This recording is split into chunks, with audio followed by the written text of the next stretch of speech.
el caso Valentina. Exactamente, José, y estamos nosotros, de hecho, en el lugar en donde fueron registradas las últimas imágenes de Valentina. Esta joven de poco más de 20 años, yo estoy en la población El Castillo. Es un sector complejo para estar justamente aquí con la cámara, ustedes ya lo sabrán. Es un sector rojo, por así llamarlo. Y es en este lugar en donde Valentina se baja, aquel 25 de octubre, y camina en esta dirección. Lo particular, José Pri, es que pasaron varios días. Recién ayer, el día de ayer, se observó justamente la presencia de la policía aproximadamente a 2 cuadras de donde yo estoy. ¿Y dónde estaba finalmente? Buenos días. Lamentablemente, lo que se indican vecinos sería una suerte de casa de tortura a 2 cuadras de donde yo me encuentro esta mañana. Y estuve justamente esta mañana en ese sector. Tú te imaginarás cómo están los vecinos del lugar y lo que pasa en el entorno, en el sector del Castillo, en La Pintana. Sí, una situación que la verdad es súper complicada porque hay que entender el contexto de por qué termina Valentina siendo encontrada en estas condiciones. Es realmente increíble, después, porque nosotros hablamos con el hermano, con la mamá. O sea, tú ves que es una familia normal de nuestro país, que poco te hacía pensar, no sé, de una suerte como esta. Yo lo encuentro realmente espeluznante, te voy a decir. Y para que entreguemos cierto contexto, la historia que nos está contando Rodrigo desde el Castillo, vengan conmigo, Darío, hacia este mapa, ¿no? Que nos muestra claramente, vamos a contextualizar el mapa en grande, en el sentido de que aquí va la carretera de acceso sur. Correcto. Aquí está Lo Castillo, en La Pintana. Este es el último registro que había de Valentina.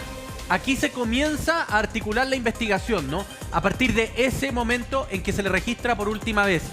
Y Valentina, tristemente ayer, aparece fallecida, su cuerpo, a solo 300 metros del lugar donde se realizó ese último registro.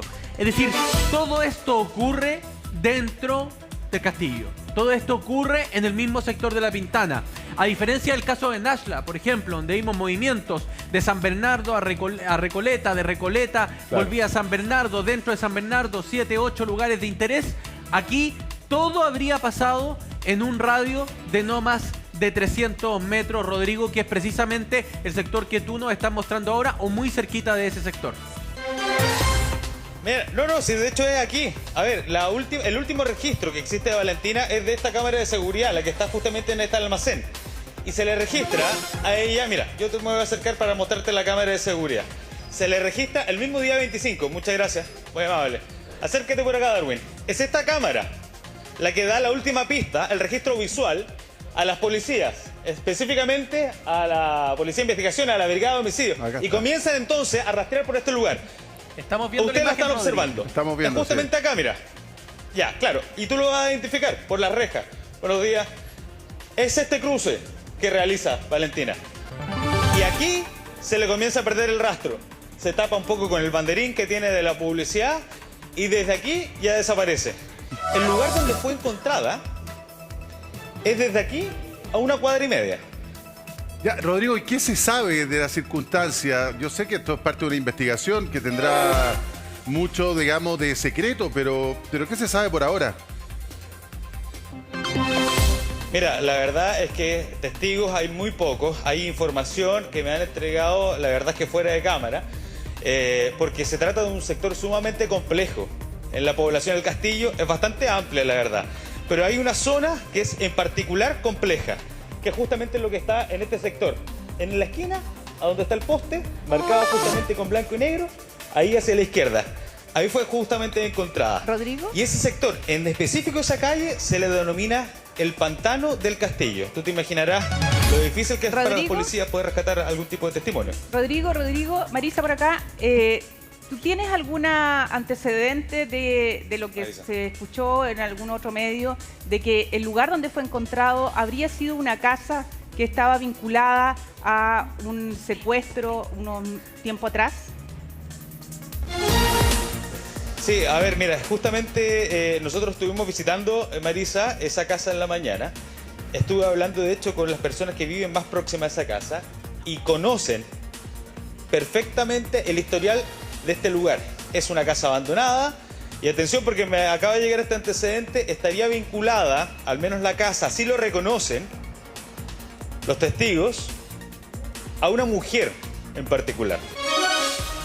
Una mujer que lideraría el negocio en este sector. Estuvimos observando el interior de la casa, Marisa. Y la verdad es que se asemeja muchísimo a lo que hemos observado últimamente. Me hizo recordar incluso la casa de tortura, justamente en San Vicente. Y ustedes aquí lo van a observar. Es el registro que tenemos sobre esta casa, donde habría permanecido entonces, al menos en lo que sabemos, desde el día 25 en adelante, al interior de esta vivienda abandonada. Condiciones ustedes la están observando. Hay un colchón, hay un dormitorio, entre comillas, habilitado, una suerte de espacio lateral, como una suerte de patio, con un cobertizo, ustedes lo están observando, con bastantes materiales además en desuso, sí. Una lámpara, hay indicios de consumo de droga al interior evidentemente, y es esto lo que vecinos y testigos relatan como una casa de tortura, en pleno barrio del Castillo. Rodrigo, la información que pudieron haber entregado los vecinos, si es que además lo relacionan a una casa de tortura, es porque eventualmente habrían visto situaciones similares antes. ¿Se había escuchado? ¿Era un secreto a voces? Porque cómo llegar definitivamente a que en esta casa, puede ser una casa abandonada que era utilizada para, no sé, o consumo o venta, qué sé yo, o hasta, no sé, para cometer incivilidades y hasta delitos. Pero ya relacionarla directamente con, o catalogarla como una casa de torturas, ¿qué información tendrán los vecinos? Sí, claro. Lo que pasa es que es una casa, para que tú te hagas una idea, acondicionada para el consumo. Generalmente quien lidera el tráfico en el lugar tiene un espacio para caleta, para la acumulación de la droga, claro, y otra para el consumo. Nunca se realizan en la misma vivienda de quien lo está transando. Se habilitan estas casas que han sido tomadas y han sido, como te digo, habilitadas para el consumo. Ya, es eso, es una casa para el consumo.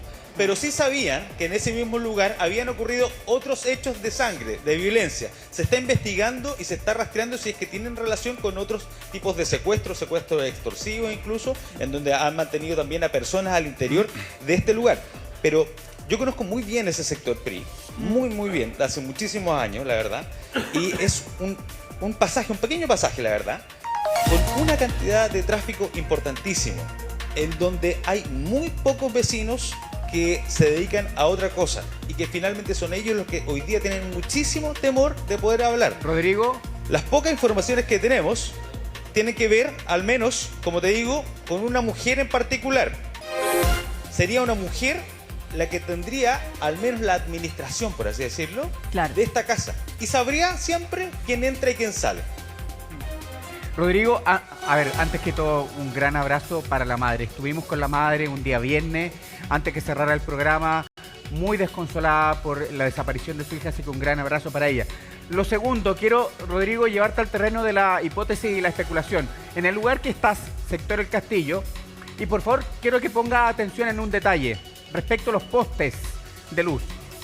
A propósito de control territorial, estamos hablando de un sector que aparentemente tiene control territorial, una barra específica, blanco y negro. Cuando se aparece esta joven, también se le vinculó con temas relacionados a barristas.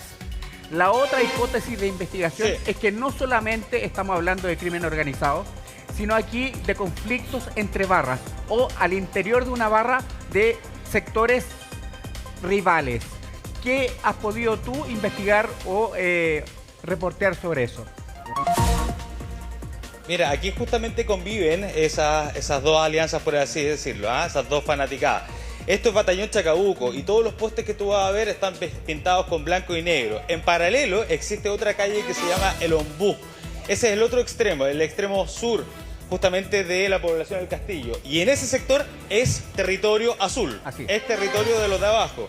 Y frecuentemente, de hecho, se enfrentan. A ver, es tanto el enfrentamiento que existe acá, incluso por bandas rivales, que en algún tiempo se pensó en construir el estadio de la Universidad de Chile en Santa Rosa, a la altura, frente prácticamente del Castillo. Y eso fue desechado justamente por las razones de seguridad de los conflictos que podrían despertar este tipo de de establecimientos deportivos, ¿no? Ligados a la Universidad de Chile, acá en este sector. Mira, yo avancé muy poco. Esto es Inés de Suárez. Ustedes van a ver un primer pasaje donde está el furgón.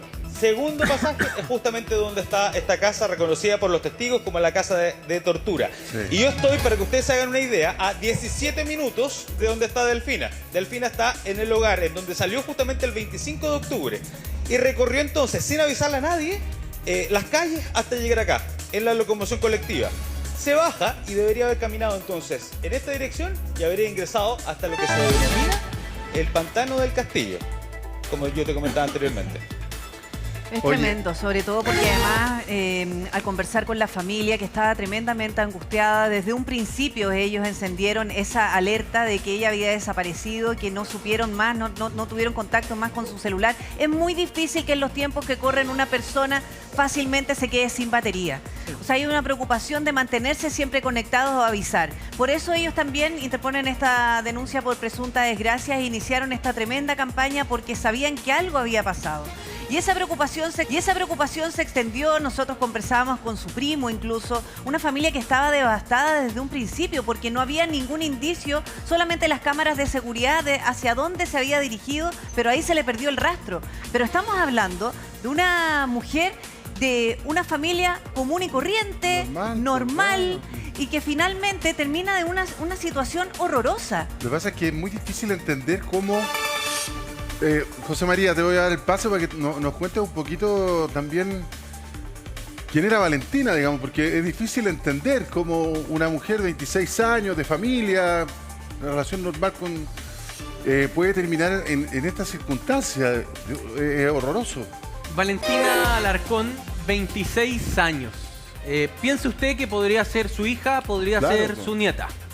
Y de inmediato, apenas comenzó este caso, vino el estigma de que ella era barrista de la Universidad de Chile. Estaba vinculada a las barras de la Universidad de Chile, que sabemos son actividades donde no todos, aquí no hay que generalizar, no todos los hinchas, no todos los piños están asociados a posibles delitos o Sí. al Actividades microtráfico, criminales, narcotráfico. claro. Entonces, de hecho, voy a decir algo con mucha honestidad. A la familia le costó mucho levantar este tema. ¿Por qué? Porque estaba de inmediato ese estigma. Pero quiero ir a un paso más allá. Es una hija que podría ser la hija de cualquier familia chilena. No tiene padres que eran delincuentes ni miembros del crimen. No, claro. No tiene hermanos que eran delincuentes o miembros del crimen. Y lo que ella haga no excluye que sigue siendo una hija de una familia con la que tenemos que empatizar. Porque acá fue su mamá, fue su hermano los que salieron a buscarla. ¿Cuándo? Cuando se le vio saliendo por última vez de su condominio. Cuando por última vez se le ve desplazarse. Ellos encontraron estos registros. ¿Te acuerdas que... Porque este fue el primer matinal en el que la familia estuvo. Sí, Ellos nos trajeron estas imágenes. sí. Nos pasaron estas imágenes ¿hace cuánto ya? ¿Una semana? ¿Una semana y semanas, media? más o 2 semanas. El 15 30 de días octubre. se estuvo buscando. Y lo que vimos nosotros en pantalla ese día fue una madre, fue un hermano preocupados, sin santificar nada, diciendo, es mi hermana, la queremos encontrar, más allá de las circunstancias en las que esto se puede haber dado, necesitamos la ayuda de todos. Y ellos fueron quienes consiguieron estas imágenes iniciales de la salida de ese condominio. Luego, ¿qué es lo que ocurre cuando sale? Aquí es donde empieza a avanzar, ¿no es cierto?, la investigación. Ella se va a ir a subir a la micro. Y se va a subir a la micro, una micro que tenía un trayecto claro, es fácil poder verla, hacia finalmente el sector donde termina siendo encontrada. La pregunta es, ¿Fue voluntariamente a ese lugar? ¿fue voluntariamente? ¿La llamaron? ¿Cómo fue encontrada? Porque no hay detenidos. Es que a eso quiero llegar, porque más allá, digamos, las cosas con honestidad, aquí se presume que podrían haber habido vínculos, que empezó a tener juntas, que eventualmente... Perdón, incluso si todo eso fuera real, si todo eso fuese efectivamente lo que la investigación arroje, nadie tiene derecho a secuestrar, torturar y matar a otra persona. ¿Sabes lo que pasa? Es que yo no me puedo dejar de olvidar de la mamá y del primo, que fue con lo que hablamos, el primo parece que era. Primo. Sí, el Era primo. Primo. Y que, no sé, ellos pedían ayuda, difundir que estaba perdida su ser querido. 26 años. Nosotros le preguntamos, bueno, ¿y se iba a juntar con alguien? ¿Tenía alguna aproximación que ustedes sospecharan? Y ellos, nada. Entonces, ¿saben lo que es terrorífico? Sí. No solamente, por supuesto, el desenlace, y aprovecho también, como hizo Claudio, de mandarle un abrazo grande a su mamá y a su familia. Sí. No sabemos de repente con quién se pueden juntar los jóvenes, los niños. No tenemos idea con quiénes de repente, oye, es que lo conocí, ya, no tiene nada de malo ser hincha de ningún equipo. No, fue al pero estadio. y si alguien te cayó bien y después se Te juntan y hiciste se juntan a amigo, carretear. juntémonos, oye, Sí. vamos al estadio juntos, o vamos al banderazo, o... Que Y tiene como que ver bien con dice José nosotros. María, no necesariamente quiere decir que tú puedes pertenecer a las actividades criminales que muchas barras Sí. tienen, digamos, sino que básicamente un hincha. Lo que quiero decir es que Tiene por que de- ver con una sensación de pertenencia muchas veces. Sí, y que no necesariamente está relacionado a algún tipo de criminales o Exactamente. delincuentes. Por eso Y era aunque- la familia era muy clara en decir, por favor, dejemos los prejuicios de lado. Sí. Porque yo estoy buscando a mi prima, la mamá estaba buscando una hija, el hermano estaba buscando a su hermana. Es esa la realidad. Y, no es Y ahí estaba la preocupante, preocupación. Y no es preocupante, y te quiero hacer la pregunta, Marisa, porque tú fuiste fiscal muchos años. ¿No es preocupante este patrón que estamos viendo? Sí. Y lo voy a decir en estas palabras. De hijas de vecinos, de hijas de ciudadanos de este país que pagan sus impuestos, que pagan su IVA, ¿no es cierto? ¿No es preocupante un patrón de conducta donde estamos viendo jóvenes, mujeres, que de una u otra forma son reclutadas, son invitadas, son reclutadas por organizaciones No criminales sabemos tampoco. o se le cruzan en el camino organizaciones criminales y terminan apareciendo fallecidas? no, lo encuentro terrible. Es terrible. Y en estas circunstancias que además son horrorosas. Mira, vamos a conversar con Juan Ignacio Olave. Él es encargado de seguridad de la comuna de La Pintana. Juan Ignacio, muchas gracias por este contacto. Y primero preguntarte qué antecedentes tienes tú del barrio en donde fue encontrada Valentina. Buenos días, Buenos Priscila. días. Gracias por el Buenos días. espacio para poder comentar también desde el municipio la situación que vivió Valentina, la que lamentamos profundamente y que también nos tiene profundamente consternados. La situación del barrio es una situación compleja, es un barrio que ha sido intervenido en innumerables ocasiones por parte de Carabineros, por parte de la PDI. Hemos colaborado nosotros como municipio de manera preventiva, que es el rol que tienen los municipios. Pero es un barrio, efectivamente, como lo decía el periodista que está en terreno, es un barrio complejo que no solamente tiene situaciones de narcotráfico, sino que también tiene situaciones estructurales que lo hacen un barrio Vulnerable. extremadamente vulnerable. Nosotros hemos señalado permanentemente que las acciones que se tienen que tomar con este tipo de barrios son mucho más integrales que solamente la acción policial y de investigación, que son necesarias, pero claramente no son suficientes. Mira, yo no sé si este barrio mismo, te saludo, aprovecho, buenos días Juan Ignacio, ¿cómo se llama? No sé si este mismo barrio o ustedes tenían identificado que habían estas casas, porque estas casas yo no sé si Rodrigo la describe como una posible caleta, hay un colchón, dan una posibilidad de casa, digamos, de seguridad o de tortura, como se le dice hoy día. ¿Ustedes tenían antecedentes respecto de que este tipo de casas, habitaciones que están desocupadas Y o esa derechamente puntual. abandonadas, y en especial esta, por supuesto, tenían antecedentes previos? Porque me llama la atención de que la policía haya llegado allá a hacer el hallazgo. O sea, tiene que haber habido información. Ese sector ha sido, como te decía, te mencionaba anteriormente, permanentemente intervenido en allanamientos por parte de la PDI, por parte de investigaciones.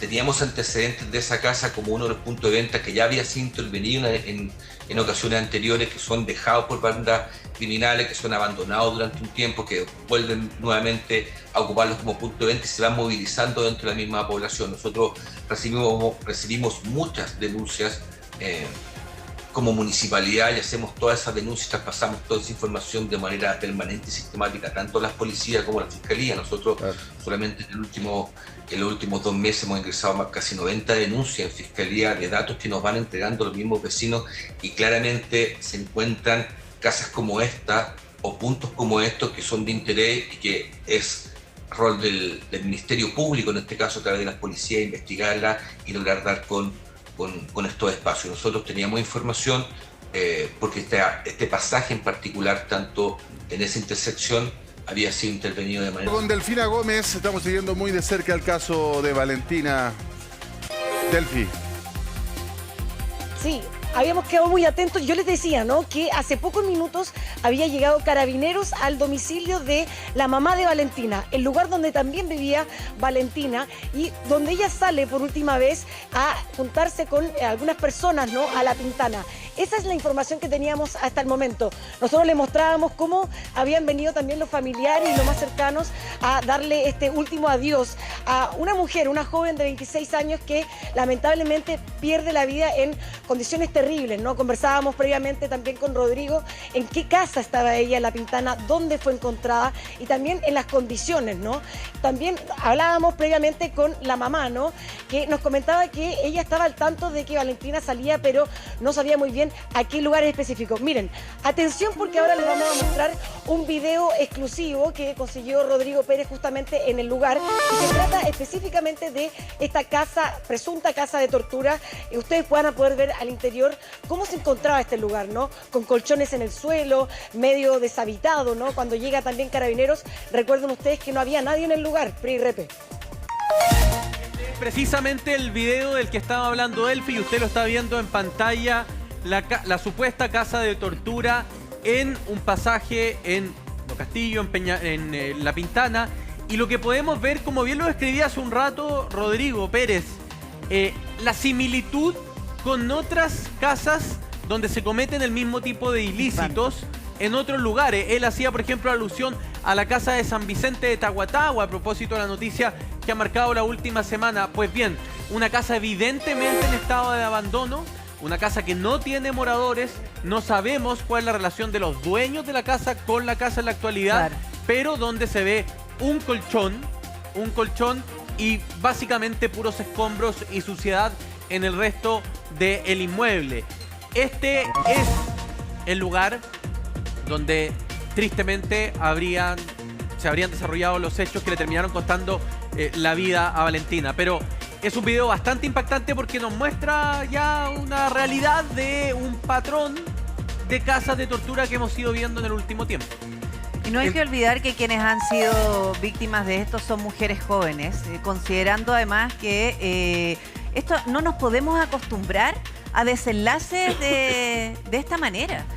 Yo me imagino que también esto tiene que ver con la empatía que nosotros sentimos por cualquier persona y particularmente por mujeres, porque si aquí se está repitiendo un fenómeno o ya se ha instalado un fenómeno que sería aún peor, de captar mujeres y probablemente captarlas, no sé, o para cometer algún delito o para directamente participar del crimen organizado y si es que se resisten terminar de esta forma o si es que hacen algo mal terminar también de esta forma, es lo que nosotros no podemos tener como sociedad. No. Muchas veces también uno podría pensar de que se empiezan a meter en un círculo que no saben muy bien y terminan atrapadas en una red, en una espiral, porque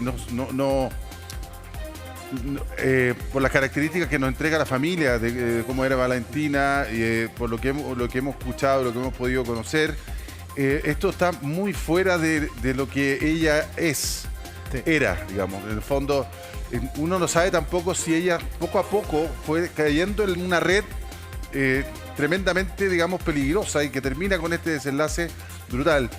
Capitán, yo quería preguntarle, primero si...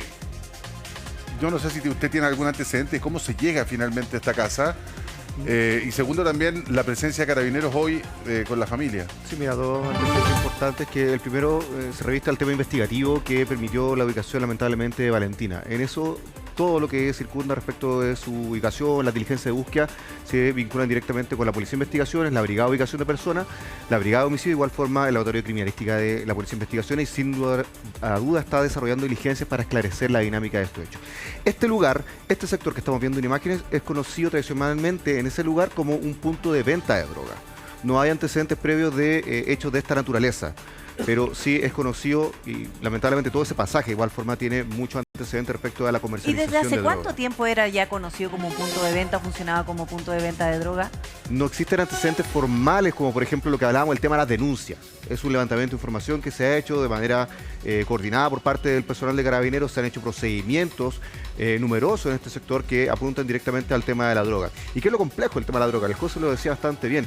El tema de la comercialización de droga y todo eso directamente se va a vincular posteriormente a lo que es la violencia. No hay otra salida. Y aquí observamos, por ejemplo, casos que vimos en San Vicente Tahuatahua durante la semana pasada, donde hay casos de similar naturaleza, donde la droga se vincula fuertemente con la violencia y observamos fenómenos también de esta naturaleza. No decimos que Valentina haya llegado directamente a este lugar, no lo sabemos. Quizás la trasladaron hasta este lugar posteriormente, no sabemos esa información que es directamente materia de investigación.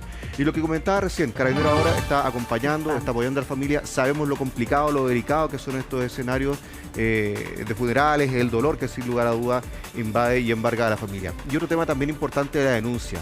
Es importante que cuando se generan las denuncias por presunta desgracia o tenemos este conocimiento de la incertidumbre de lo que ocurre a una persona, hacer la denuncia de manera inmediata. No esperar las 24 o las 48 horas. Pero es que en ese caso, entonces para que quede súper claro, ¿Carabineros está obligado a tomar la denuncia? Carabineros siempre acoge las denuncias por presunta desgracia. La denuncia se desarrolló el día 27. Valentina desaparece el día 25. Entonces, podemos entender que quizás se conceptualiza que hay que esperar las 24 o las 48 horas. Pero Carabineros toma la denuncia, le informa a la Fiscalía. Informamos y si a la la Fiscalía. familia ve que no se ha hecho ningún tipo de diligencia, ¿a quién acude? Bueno, Carabineros, por protocolo, lo hablaba recién Maritza, que hay una ley que es la ley 21.500 y de hecho de mucho antes, del 2003, que ya existe el sistema de encargo de personas en Carabineros, se desarrollan diligencias de corte inmediato en todas las presuntas desgracias. Día a día desaparecen 60 personas por presuntas desgracias en todo Chile, que son aproximadamente 22.000 al año. Entonces es un número importante y en cada una de ellas se desarrollan diligencias autónomas y de carácter automático inmediato. ¿Y por qué lo digo de esa forma? Porque el sistema más encima lo exige. El sistema te pone una alerta si es que tú no has desarrollado esa diligencia. Entonces surge una alarma directamente en el sistema donde uno no ingresó esa denuncia. Y las denuncias fueron realizadas, las diligencias fueron realizadas de manera inmediata por Carabineros, pero paralelamente a ello se entregan los antecedentes al Ministerio Público y se ponen en conocimiento de manera inmediata con el propósito de que se dictaminen diligencias que son de corte investigativo. Las diligencias autónomas Carabineros las desarrolla inmediatamente, pero las diligencias investigativas que requieren otras facultades que el Ministerio Público deposita en las policías, esas de igual manera se pueden realizar por parte de instrucción del Ministerio Público. Es que ahí yo quiero rescatar un punto respecto a lo que decía el capitán y lo que nos dijo la madre ese mismo día. Sí. Aquí ella hizo la denuncia, quizás no con la prontitud, no con la urgencia, y estimó que Carabineros no estaba realizando las diligencias, no obstante ser inmediatas con todas las gestiones que correspondían en ese caso en particular. ¿Y quién le correspondió cambiar? Es el fiscal. Es el fiscal el primer responsable a dar todas esas gestiones, esos encargos. La cuestión es que quizás a veces 72 horas es mucho tiempo. Es mucho tiempo para la desaparición de una persona. Y por lo tanto la denuncia tiene que ser inmediatamente. Lo que pasa es que el capitán también dijo una cosa que a lo mejor todavía está en el inconsciente de muchas personas. Esto de que hay que esperar 24 horas o 48 horas, digamos, de la desaparición. Porque también, no sé, yo trato de ponerme en el lugar de una familia cuya hija es una niñita perfectamente normal, que tiene sus amigos, muy de familia, y que de repente, chuta, no llegó, va, qué raro, no estará en la casa de alguna amiga, qué raro, y empezáis como, y ahí va, no sé, a lo mejor la recomendación es, claro, hágala al tiro, digamos. Más vale que... Es hacer la denuncia inmediatamente. Cuando yo pierdo contacto con un familiar y puedo tener un fundado temor de que no sé su paradero y no lo voy a saber en el corto tiempo, tengo que hacer esa denuncia. Y esa denuncia puede ser a Carabineros o a la PDI. Y Carabineros tiene la obligación, como decía el capitán, ¿sí o no, capitán? Sí. De realizar las acciones de manera autónoma, independiente de lo que después le diga el fiscal. El fiscal después de decir, no, yo quiero seguir con la PDI. Ok, pero fueron a Carabineros o a la PDI para que realizaran esas